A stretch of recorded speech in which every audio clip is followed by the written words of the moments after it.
One of the oldest and best respected of traditional seafood restaurants in the town of Calabash is Ella's. It opened in 1950 and has been going strong ever since. It's a place where a lot of locals eat, and it's the place Bob Garner stopped recently for tonight's house special. Ella's is definitely one of the rock-solid old standbys of traditional Calabash.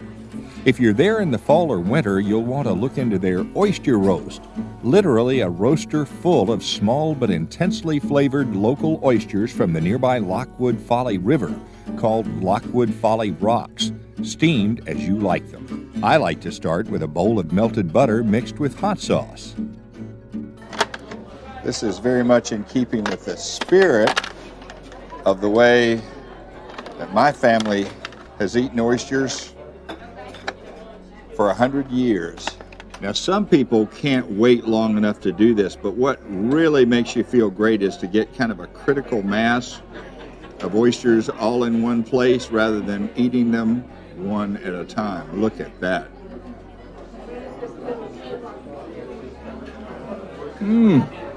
One giant oyster, lots of little oysters, heaven either way. Now, when you look at the menu here at Ella's, you still see words like snow crab legs or grilled or stuffed or sauteed. But what you expect here in Calabash is Calabash-style seafood, lightly breaded, fried to a golden brown. Since 1950, generations of Ella's customers have dined on the deluxe seafood platter. Flounder, fried shrimp, golden plump scallops, fried oysters during oyster season.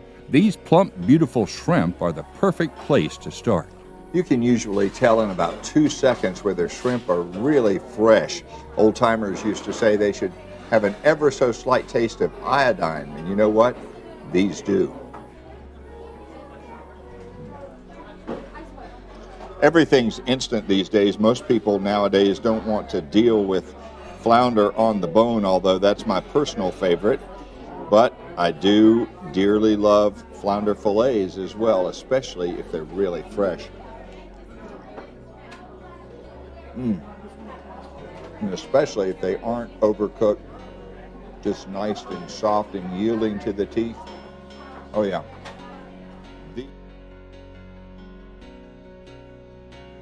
There is nothing predictable about the Brentwood restaurant here in Little River, whether it's the beautiful property that it's on, the low-country French cuisine that it offers, or maybe even the supernatural activity that even the owners can't dispute. There's really something here for everyone, so we got to go check it out. With like equipment starting by itself and voices and things moving, sometimes it's difficult to deny the obvious.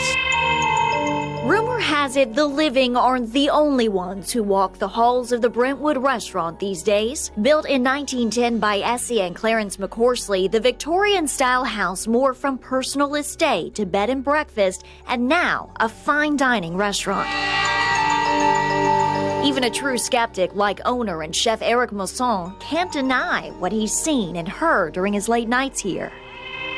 But there's just things happening that we can't really explain. I think some of our employees, for example, are using it. So if like something disappears, oh, there must be the ghost, you know.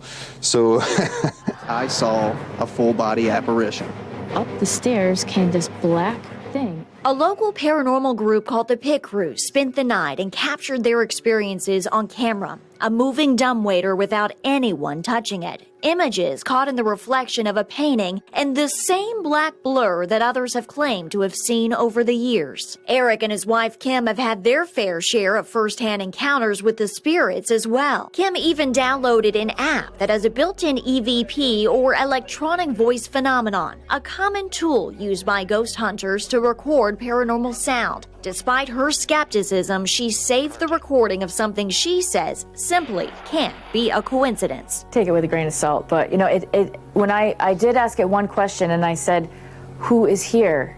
and it said Clarence, which is the original owner's name who built the house. With story after story, the Massons, their employees, and even some regulars are convinced they aren't alone within these walls. For me, the feeling is almost somebody watching over us, almost like a protection, you know.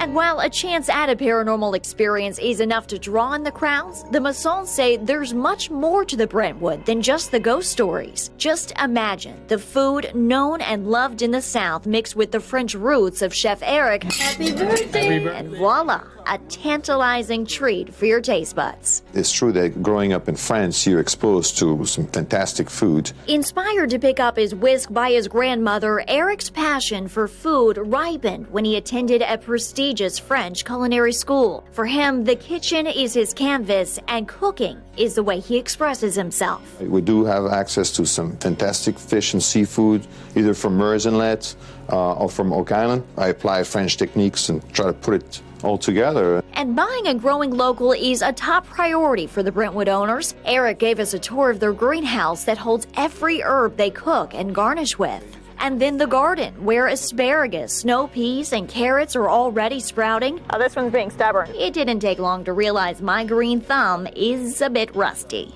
Oh no. This is not good. Okay, non-existent. This would probably not make it to the market. It's safe to say I'm going to leave this to the pros. I am a horrible gardener. If you're looking for a hands-on learning experience, Chef Eric Masson offers these cooking classes every single month. If you're looking more for a hands-off approach, they also have a wine club that includes a 6-course meal. We've got all the details on our website. But for now, reporting in your community of Little River, I'm Heather Byans for WNBF News.